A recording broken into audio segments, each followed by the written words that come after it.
In this homework activity, we're going to look at using the second derivative test. So let's just do a reminder of what the second derivative test says. So we know that we can use the first derivative test to determine local extrema or relative maxes and mins by finding critical numbers and putting them on a first derivative number line and looking for sign changes. But now we also know that we can use the second derivative to find or identify, sometimes identify local extrema. So the process is still we have to know the critical numbers.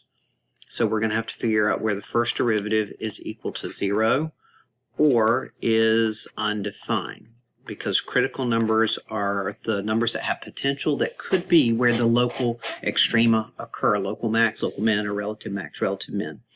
After we find the critical numbers, we're going to substitute the critical numbers into the second derivative.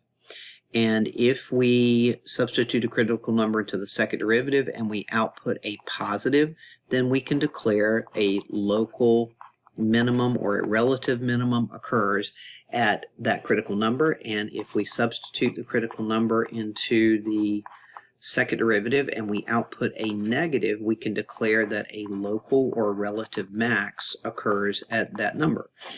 So here we go. Number 29, I'm going to find the first derivative in order to get critical numbers. So the first derivative using the power rule is 4x cubed minus 12x squared. I'm going to factor out a 4x squared and set that equal to 0. So that'll leave me with x minus 3 equals 0. So my critical numbers are either x equal to 0 and x equal to 3. Now I'm going to go to the second derivative. So the second derivative, again using the power rule, is 12x squared minus 24x. I'm going to substitute my critical numbers in, so I have the second derivative at 0, which gives me 0. And remember, if we get a 0, we cannot be determined. That doesn't necessarily mean that there is no local extrema there, but we can't use the second derivative to determine that. When we substitute 3 into the second derivative, 3 squared is 9 times 12, 108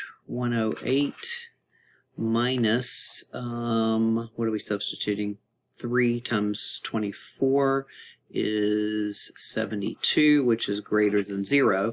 So I'm going to say a local, it's greater than, min occurs at x equal to 3 and is, declare the y value, f original of 3, because, look at my justification, the first derivative at 3 is 0, that establishes a critical number, and the second derivative at 3 is greater than 0. So that's the the sentence that I expect when you're declaring any local extrema.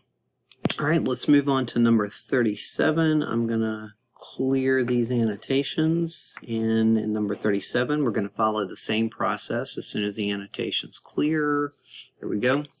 So number 37, I'm going to begin with the first derivative.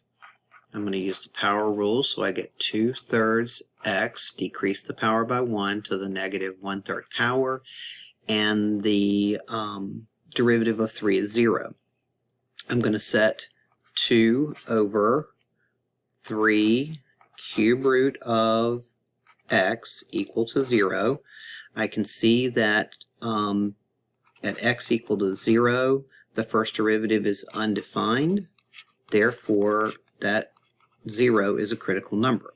All right, so that's what I'm going to test into the second derivative. All right, when I find the second derivative using the power rule again, I will multiply negative 1/3 times 2/3, and that'll give me negative 2/9 x, decrease the power by 1 to the negative 4/3, which is the same thing as negative 2 over 9 times the cube root of x to the 4th power. And if I substitute 0 into the second derivative, it goes undefined. So I cannot determine if I have a local max or a local min. And I would have to go back to the first derivative test, which I did not ask you to do. I'm just asking you to use the second derivative test, but you cannot use it in this particular case. All right, number 39. In number 39, we're going to find the first derivative again. So f prime of x. The derivative of x is 1, and 4 over x is 4x to the negative 1, of course. So when I find the derivative using the power rule, I get negative 4x to the negative 2, which is 1 minus 4 over x squared, set equal to 0. I'm going to subtract 1 from both sides and divide by negative 1, so I get 1 equal to 4 over x squared. I can cross multiply to get x squared equal to 4, take the square root of both sides and get plus or minus 2 as my critical numbers. Then I'm going to find my second derivative. So the second derivative, the derivative of 1 is 0, and the derivative of the second term will give me positive 8x to the negative 3, which is the same thing as 8 over x cubed. So if I substitute positive 2, the second derivative at positive 2 will give me a positive 1, so that's greater than 0. And if I substitute negative 2 into the second derivative right here, that will give me a negative 1, which is less than 0. So I'm going to say original f has a local, so greater than 2, min at x equal to 2 and is f of 2, because establish your critical number, f prime of 2, first derivative, is 0. So that's your establishment of the critical number, first derivative 0. And now establish second derivative at 2 is greater than 0. And your second sentence would be the same, except for you're going to be doing local max instead. Since the second derivative is less than 0, you get a local max. Not going to write that sentence up. You can do that for yourself. All right, going on to number 41. Now we're entering into a trig situation. So let's see what's going on there. 41. 41 is here, so I'm going to find the first derivative to get my critical numbers. So the first derivative, the derivative of cosine, is negative sine of x minus 1. And I'm going to set that equal to 0 to get my critical number. So negative sine of x minus 1 equals 0. I'm going to add 1 to both sides, so I have negative sine of x equal to 1. Sine of x is equal to negative 1. And the sine, the y value, is negative 1. I have an interval from 0 to 4 pi. So we're going to go around the circle a couple of times, a couple of times. So I get 3 pi over 2, because the y value is negative there, x equal to negative 3 pi over 2. And if I go around again, that's not negative 3 pi over 2, that's x equal to 3 pi over 2. And then if I go around again, if I add 2 pi to that, I get 7 pi over 2 as my critical numbers. All right, when we go to the second derivative, so second derivative, I'm focusing right here. The derivative of sine is cosine, and the derivative of negative 1 is 0. All right, if I substitute either 3 pi over 2 or 7 pi over 2 into cosine, negative cosine, we know that the cosine of 3 pi over 2 and 7 pi over 2 is 0, so we cannot be determined. We can't determine a local max or a local min. And no, I know you're wondering, okay, is the second derivative test really ever useful? It is, particularly if you only have, like, for example, like we did in class, if you're only given the critical number and you only have the second derivative, it would be logical to use the second derivative test.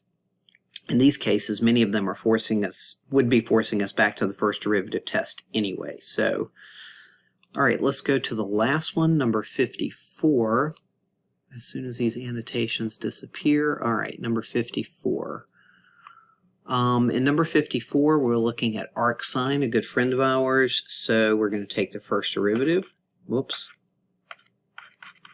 And the first the derivative of arcsine, remember, is u prime over the square root of 1 minus u squared. In this case, u is equal to x, so that makes it nicer. So we have 1 over the square root of 1 minus x squared, and the derivative of negative 2x is negative 2. I'm going to set that equal to 0 and add 2 to both sides, so I have 2 over square root of 1 minus x squared. I'm going to cross multiply, so that'll give me 2 square root of 1 minus x squared equal to 1. I'm going to divide both sides by 2. That gives me 1/2. I'm going to square both sides. That gives me 1/4. I'm going to subtract 1 from both sides. And that gives me negative 3/4. Let me make sure I did that right. 1/4 minus 4/4. Yeah, it's negative 3/4. I'm going to divide both sides by negative 1 and get x squared equal to 3/4. I'm going to take the square root of both sides and get plus or minus square root 3 over 2. And those are my two critical numbers. All right, from there, I am going to now find the second derivative.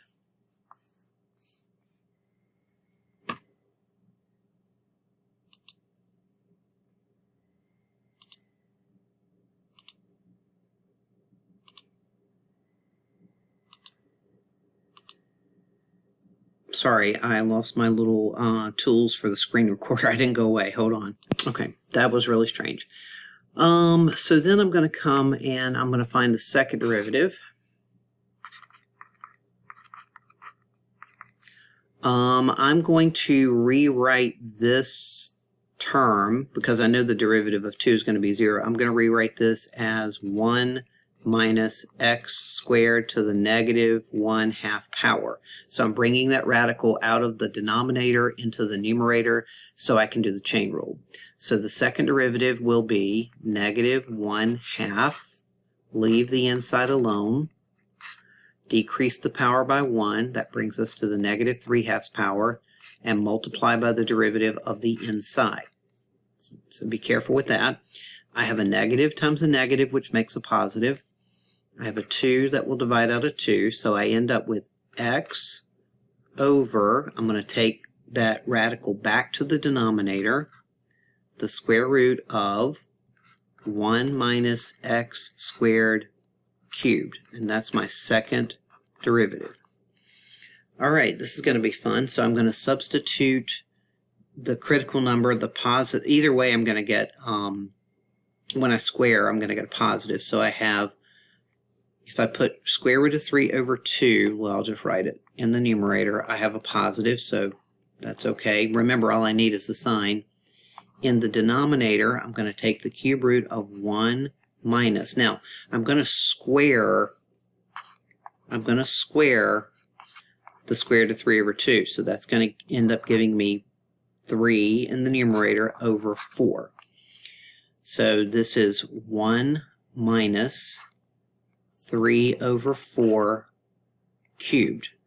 1 minus 3 over 4 is positive, and cubed is positive, so I have a positive divided by positive, which is a positive. So for x equal to positive root 3 over 2, second derivative is greater than 0, so I'm going to have, I'm not going to do the write-up, you can do the write-up. I'll have a local minimum. And then when I substitute the other critical number in the numerator, I'll get a negative square root of 3 over 2, but in the denominator, I'll still get a positive output. So in that case, at x equal to negative root 3 over 2, the second derivative will be less than 0, and so I will have a local max by the second derivative test. And that's your homework.